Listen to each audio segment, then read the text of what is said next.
Have you ever wondered about the behind-the-scenes story of the most famous trial in history?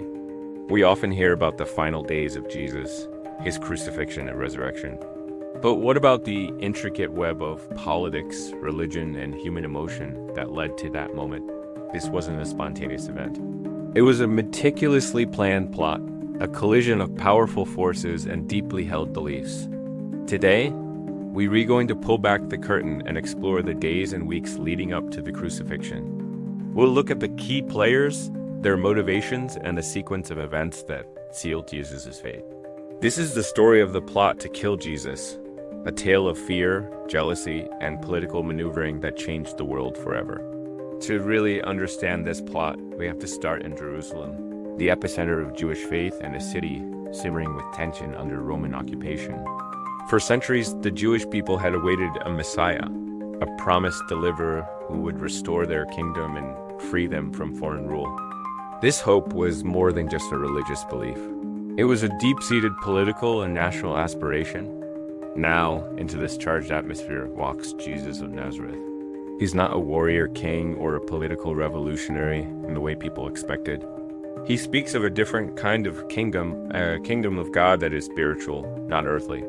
He performs miracles, heals the sick, and teaches with an authority that captivates the common people but deeply unnerves the established leadership.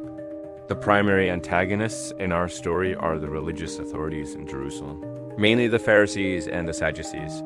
These two groups were often at odds with each other, but they found common ground in their opposition to Jesus.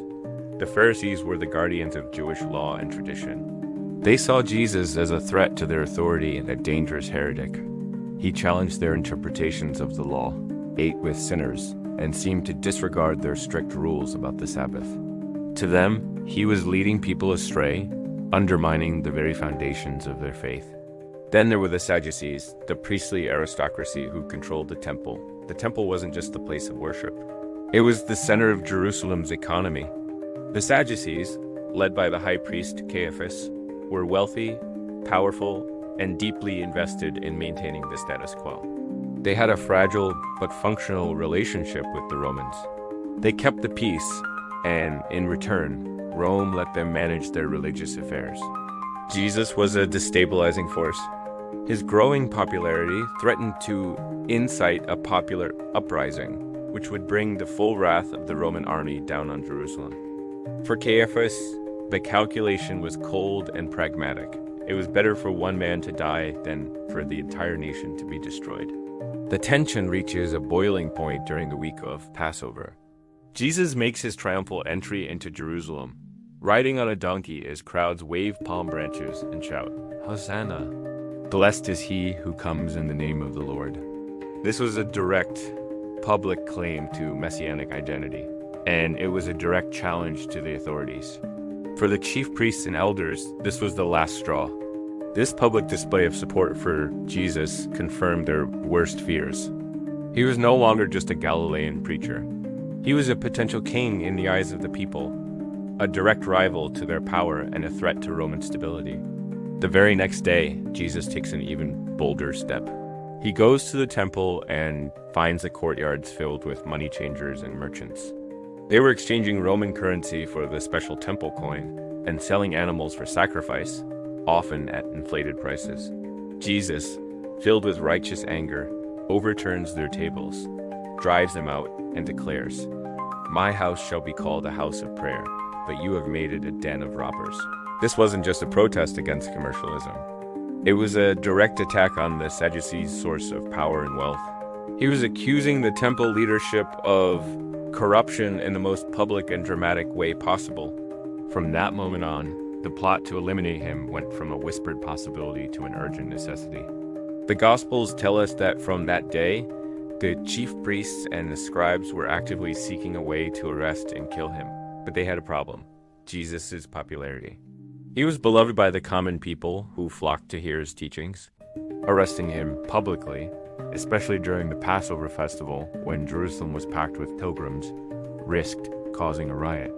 They needed a way to take him quietly, away from the crowds, preferably at night. They needed an inside man. This is where Judas Iscariot enters the story. The motivations of Judas are one of history's great mysteries. Was it greed? The Gospels mention he was paid 30 pieces of silver, a symbolic price that echoed prophecies from the Old Testament. Was it disillusionment? Perhaps Judas, like many others, expected a political Messiah who would lead a rebellion against Rome. When Jesus continued to speak of a spiritual kingdom and turning the other cheek, maybe Judas felt betrayed and decided to force his hand. Or was it something else entirely, a complex mix of personal ambition, jealousy, or even a misguided attempt to spark the revolution he longed for? Whatever his reasons, Judas goes to the chief priests and offers to betray Jesus. He provides them with the opportunity they've been waiting for, a way to arrest Jesus in secret. The plan is set. The stage is the Garden of Gethsemane, a quiet olive grove on the Mount of Olives where Jesus often went to pray with his disciples. After sharing the Last Supper, a deeply significant Passover meal where he institutes the ritual of communion, Jesus leads his inner circle to the garden. He knows what's coming. He prays in agony, asking God if there is any other way, yet ultimately submitting to his fate. This is a moment of profound human anguish. Suddenly, the quiet of the garden is broken by the light of torches and the sound of a crowd approaching. It's Judas leading a detachment of temple guards and Roman soldiers. To identify Jesus in the darkness, Judas had arranged a signal. He would greet his master with a kiss. He walks up to Jesus, says, "Greetings, Rabbi," and kisses him. It is the ultimate act of betrayal, a gesture of affection used as a weapon. The soldiers seize Jesus. One of his disciples, Peter, draws a sword and cuts off the ear of the high priest's servant. But Jesus immediately stops him and heals the man.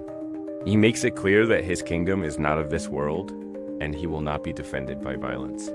He is arrested without a fight, just as the plotters had hoped. The trial that follows is a legal sham conducted in the dead of night. It's more of an interrogation than a fair hearing. First, they take him to Annas, the former high priest, and Caiaphas, his father-in-law. Annas is still the real power behind the scenes. After this preliminary questioning, Jesus is brought before Caiaphas and the Sanhedrin, the Jewish high court. They've already decided on the verdict. They just need a legal pretext. They bring in false witnesses, but their testimonies are inconsistent and fall apart. Frustrated, Caiaphas finally puts Jesus on the spot directly. He demands, "I charge you under oath by the living God. Tell us if you are the Messiah, the Son of God." Jesus' reply is direct and unambiguous. "You have said so. But I say to all of you, from now on you will see the Son of Man sitting at the right hand of the Mighty One and coming on the clouds of heaven." For Caiaphas, this is all he needs. He tears his robes in a dramatic display of outrage and declares, "He has spoken blasphemy." Why do we need any more witnesses? Look, now you have heard the blasphemy. The verdict is swift and unanimous. Guilty. The sentence, death. But the Sanhedrin had a problem. Under Roman rule, they did not have the legal authority to carry out a death sentence. For that, they needed the Roman governor, Pontius Pilate. So, early the next morning, they lead Jesus to Pilate's headquarters. They know that a charge of blasphemy won't mean anything to a Roman governor. So, they change their accusation. They don't tell Pilate that Jesus claimed to be the Son of God. Instead, they accuse him of political crimes. They claim he is subverting the nation, opposing the payment of taxes to Caesar, and, most importantly, claiming to be a king, an act of treason against the Roman Empire. Pilate is a cynical and pragmatic politician. He can see right through their scheme. He questions Jesus and finds no basis for the charge. "Are you the king of the Jews?" he asks. Jesus replies, "My kingdom is not of this world." Pilate can tell this is a religious dispute, not a political rebellion. He wants nothing to do with it. He tries several times to release Jesus. He sends him to Herod Antipas, the ruler of Galilee, who happens to be in Jerusalem. Herod mocks Jesus, but also sends him back, finding no grounds for execution. Pilate then tries another tactic. He appeals to the crowd. It was a custom to release one prisoner during the Passover festival. Pilate offers them a choice.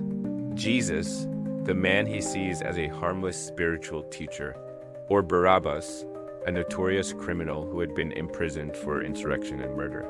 Pilate clearly expects them to choose Jesus, but the chief priests have been busy, stirring up the crowd. To Pilate's shock, when he asks who they want released, the crowd roars, "Barabbas." Stunned, Pilate asks, "What shall I do, then, with Jesus who is called the Messiah?" And the crowd, incited by the religious leaders, chants back, "Crucify him." Pilate tries one last time. Why? What crime has he committed? But their only answer is to shout louder, "Crucify him, crucify him." Pilate sees that he's losing control. A riot is brewing. His primary job as governor is to keep the peace. In the end, his career and the stability of Jerusalem are more important to him than the life of one innocent man. In a famous gesture, he calls for a bowl of water and washes his hands in front of the crowd, declaring, "I am innocent of this man's blood. It is your responsibility."